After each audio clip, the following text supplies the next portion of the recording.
এই পৃথিবীর একই মাটি, একই আকাশ বাতাস, সীমানা থেকে সীমানা ছাড়িয়ে একই প্রাণের বিকাশ। স্নেহের শিকড়ে একই যে সুর, ভালোবাসার গানে একই মানুষ, একই জীবন, একই সুর প্রাণে প্রাণে। এসো মনের দরজা খোলো, এসো এক হয়ে আলো জ্বালো। এসো মনের দরজা খোলো, এসো এক হয়ে আলো জ্বালো। এই পৃথিবীর একই মাটি, একই আকাশ বাতাস, সীমানা থেকে সীমানা ছাড়িয়ে একই প্রাণের বিকাশ। নমস্কার বন্ধুরা, গানে গানে সঙ্গীতার রান্নাঘরে আপনাদের স্বাগত জানাই। আমি আজ চলে এসেছি কচুর ফুলের একটা সুন্দর রেসিপি নিয়ে। এই রান্নাটার জন্য আমি কচু গাছে যে হলুদ রঙের ফুল হয় সেগুলোকে কেটে নিয়ে ভালো করে ভাপিয়ে নিয়েছি। এখানে নিয়েছি খানিকটা চিনি, এখানে জিরের গুঁড়ো, লঙ্কা গুঁড়ো, হলুদ গুঁড়ো, আর এখানে নুন।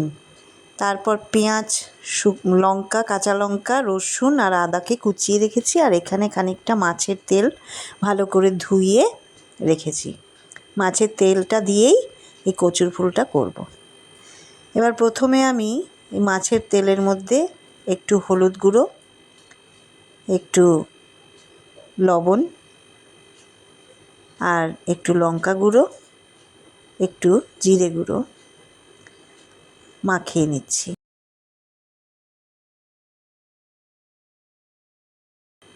ভালো করে এই তেলটাকে পরিষ্কার করে রেখেছি এবং ধুয়ে রেখেছি। এবার আমি গ্যাস জ্বালিয়ে কড়াই বসিয়ে দিলাম এবং তাতে খানিকটা সর্ষের তেল, 2 চামচের মতো সর্ষের তেল নিয়েছি, কারণ বেশি তেল লাগবে না এই রান্নাটায়, মাছের মধ্যেও তেল রয়েছে। এবার এই তেলের মধ্যে আমি পেঁয়াজ, আদা, রসুন আর লঙ্কার যে কুচোনোটা রয়েছে সেগুলোকে ছেড়ে দিলাম। এগুলো দিয়ে এবার আমি ভালো করে এটাকে নাড়ব।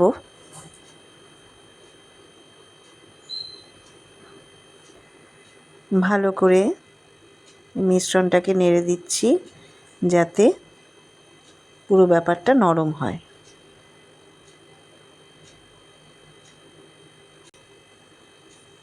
যখন পেঁয়াজগুলো একটু ব্রাউন টাইপের হবে তখন আমি মাছের তেলটাকে এর মধ্যে দিয়ে দিলাম। এবার মাছের তেল আর পেঁয়াজ, রসুন, আদার মিশ্রণটা ভালো করে কষাবো। খুব ভালো করে এটা করতে হবে, নালে মাছের তেলের একটা গন্ধ থেকে যাবে। এখানে আমার একটু ভিডিওটাতে একটু অসুবিধা হচ্ছে, কারণ এক হাতে ধরে করতে হচ্ছে আর তাছাড়া একটু নেটেরও প্রবলেম রয়েছে।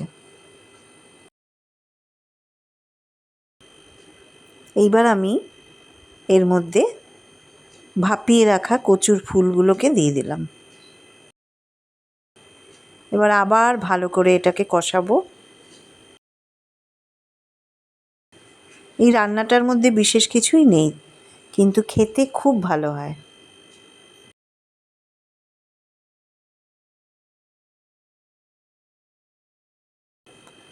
খুব ভালো করে কষাতে হবে।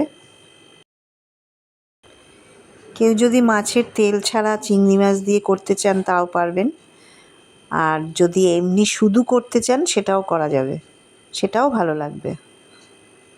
এবার আমি এর মধ্যে নুন দিয়ে দিলাম, স্বাদ মতো নুন, হলুদ গুঁড়ো দিয়ে দিলাম, লঙ্কা গুঁড়ো, জিরে গুঁড়ো আর ধনে গুঁড়ো দিয়ে দিলাম।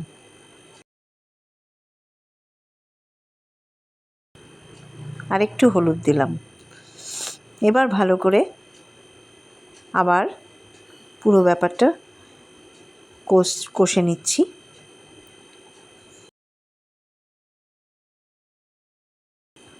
খুব ভালো করে নাড়িয়ে আমি পুরো মশলা, কচুর ফুল আর মাছের তেলের সাথে মিশ্রণটা ভালো করে মিশিয়ে নিচ্ছি। এবার দিয়ে দিলাম একটু সামান্য চিনি। চিনিটা অনেকে না দিলেও পারবেন, চিনি ছাড়াও করা যায়।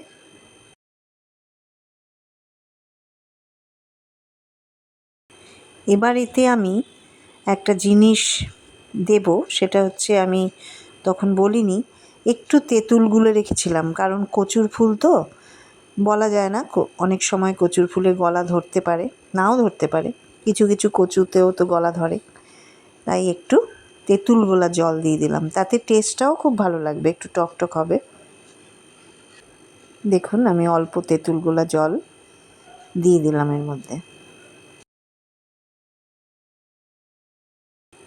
এবার রান্নাটা আমার প্রায় শেষেরই পথে,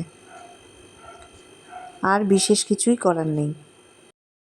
রান্নাটা ভালো লাগলে লাইক ও শেয়ার করুন, কমেন্ট সেকশানে জানান। আমি রান্নাটা দেখুন একটা পাত্রের মধ্যে সার্ভ করে দিয়েছি, আর আমার চ্যানেলটা সাবস্ক্রাইব করে পাশে থাকার অনুরোধ রইল।